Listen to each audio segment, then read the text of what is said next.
इस कार्यक्रम के पुण्यार्जक हैं माता जी एवं पिताजी श्रीमती कमला जैन, श्रीमान रूपचंद जी जैन, श्री दिनेश जैन, श्रीमती रेखा जैन, दिवेश जैन, दिशा जैन एवं समस्त गंगवाल परिवार, प्रवासी मुंबई, निवासी ब्यावर।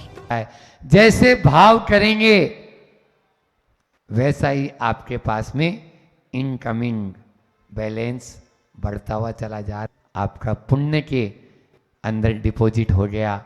और यदि यही विषय कसायों में चले जाते हैं तो पाप का बैलेंस में डिपॉजिट। फिर कौन किसका कब हरण कर सकता है? कोई किसका हरण कर सकता है? नहीं कर सकता, कोई भी नहीं।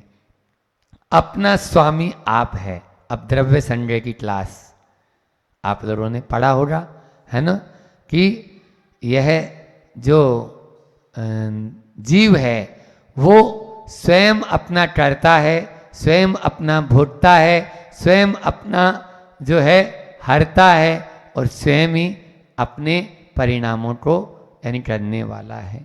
यहाँ पर भी वही है, अपना कामी आप है, करने वाला खुद है। फिर कौन किसका कब भरण कर सकता है?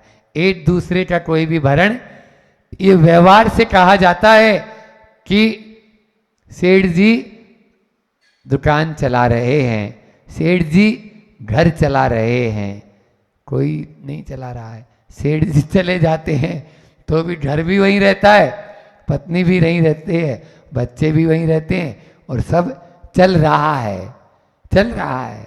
तो ये निश्चय में आते हैं तो कोई किसी का करता हरता नहीं है। वो व्यवहार में आते हैं तो महाराज जी फिर आपने अच्छा फार्मूला बता दिया, आज से ही सब कुछ छोड़ दें। हमारे कहने से छोड़ दिया, दूसरे कहने से भाग गए, चल ही रहा है रोज। तो इस प्रकार से अब तो चेतें, हाँ जागो। हम तो भजन गाते हैं आप लोगों के लिए कि चेतो चेतो रे सोएड़ा सरदार। आचार्य भगवान विद्यासागर जी महाराज भी लिख दिए, अब तो चेतें, विचारें, अपनी ओर निहारें, अपन अपन अपन।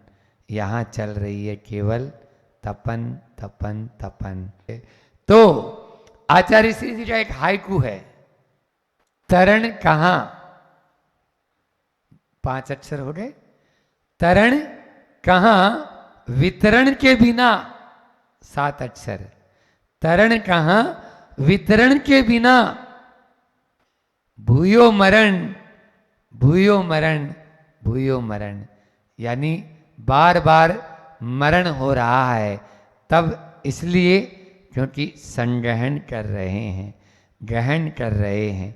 यदि तरना चाहते हो तो वितरित करो। वितरण के बिना 3 काल में तरण नहीं है। काले काले बादल तब तक काले रहते हैं जब तक पानी को छोड़ नहीं देते। पानी छोड़ने के बाद उजले उजले हो जाते हैं। बस हम भी यदि छोड़ देंगे तो तरण निश्चित हो जाएगा। हमारा ध्यान उत्पाद पर और व्यय पर मत जाए। द्रव्य दृष्टि रखो, पर्याय दृष्टि नहीं। इसका मतलब ये है, पर्याय पर ध्यान देंगे तो वह तो क्षण भंगुर है ना। पानी की अंदर बुलबुला उठा, तुरंत ठहरे हुए पानी में कंकड़ न मार। एक गाना आता है ना, ठहरे हुए पानी में कंकड़ न मार, सानिया सानिया, ऐसा कुछ होता है। हाँ, सांवरे सांवरे, ठीक है ना। तो ठहरे हुआ पानी है, उसमें कंकड़ मार दिया। अब मार दिया तो तरंगे उठ रही है। अब तरंगे उठ रही तो हमारा ध्यान उन तरंगों को देखकर खुश होते हैं, वाह क्या तरंगे हैं। ये सब बचपनापन है।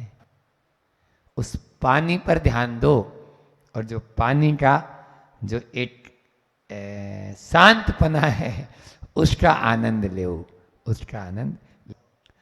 आय नहीं होती है, कोई बात नहीं, वह हो रहा है, कोई बात नहीं, होगा। लेकिन अपव्यय महाभयंकर है। यदि भारत में अपव्यय को रोक दिया जाए, आचार्य श्री जी बार बार कहते हैं, ये सोने की चिड़िया नहीं, सोने का शेर हो जाएगा।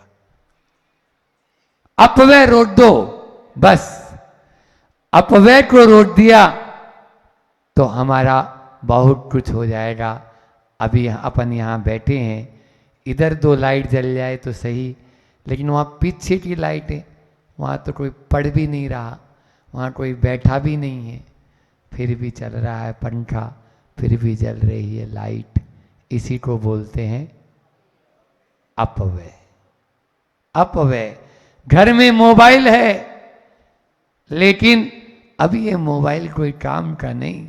वो टेलीविजन पर जो मोबाइल आया था ना महाराज, बहुत अच्छा था, बहुत ही बढ़िया। अब बस बार बार दादू से बोल रहा है, दादा ये मोबाइल कोई काम का नहीं, वो मोबाइल बहुत अच्छा है। बोलो ये क्या है? अपव्यय। आज कहो ही नहीं, कल बात हो रही थी, पेंसिल मिलती थी, मेरे जमाने की बात बोल रहा हूं। हमारे जमाने में भी माँ एक पेंसिल के 2 करके देती थी। याद है हमें वो दिन जब 2 पेंसिल, उस समय 25 पैसे की पेंसिल आती थी, लेकिन वो 25 पैसे की पेंसिल भी दोनों को, 2 भाइयों को मिलती थी, तीनों को, है ना। और फिर जब वो क्या बोलते हैं, वो हो जाती थी छोटी, तो ऐसा ढक्कन होता है ना, ढक्कन, उस ढक्कन के अंदर डाल के लिखवाती थी, लिखवाती थी। ये कोई जमाना था। आज सुबह कुछ पेंसिल है, दूसरी है, दिन में कुछ दूसरी, और रात में आते आते पेंसिल नई आ जाती है। इस प्रकार से यह तभी होगा जब अपव्यय से बचेंगे। अपव्यय महाभयंकर है। भविष्य भला नहीं दिखता अब, भाग्य का भाल धूमिल है। भाग्य को देखने की जरूरत नहीं है। क्यों? हर काम में अपव्यय है ना। जिसकी जरूरत ही नहीं वही हो रहा है। सब कुछ हर क्षेत्र में कैसे होगा? आचार्य श्री जी ने 40 साल पहले लिख दिया, भाग्य धूमिल है, अधर में डुलती सी बादल दलों की बहुलता, अकाल में काल का दर्शन क्यों? अकाल में काल का दर्शन क्यों? क्योंकि गर्मी का मौसम चल रहा था। तपन कब पड़ती है? तपन तो तब होती है जब मई में, अप्रैल में लू चलती है, तब तपन होती है गर्मी के मौसम में। तो गर्मी में बादल दलों की बहुलता, अकाल में काल का दर्शन क्यों? यूं कहीं निखिल को एक ही कवल बना, एक ही बार में विकराल गाल में दाल बिना चबाए साबुत निगलना चाहती है। यूं कहीं निखिल को एक ही कवल में, कवल यानी घास में कवलार होता है ना, उसमें बना एक ही बार में विकराल गाल में डाल चबाना चाहती है। एकदम से गठाएं छा गई और ऐसा लग रहा है, कैसा लग रहा है? जब काले काले बादल आ जाएं और गर्मियों के मौसम में बिल्कुल गठाएं छा जाए, तो बोलते हैं ना, मारवाड़ी में एक लोकगीत है, आप कहो तो सुना दें कि काली पीली आंधी भाया चाल वाली छे, कि बाबो आयो न के आयो झालर बाज वाली छे, है ना। दोनों अर्थ इसमें लगा सकते हो आप लोग कि काली पीली आंधी, जब घर में रहते थे तो कि दादी कह रही है कि दादा खेत पे गए थे, आए या नहीं आए। और यहाँ पर अभी अध्यात्म में आ गए हैं, अब हम मुनि महाराज जी हो गए, तो काली पीली आंधियाँ चल रही है विषय कसायों की। अपने भीतर में डूबे या नहीं डूबे देख लेना। इतना ही रखते हैं। बोलिए अहिंसा परमो धर्म की।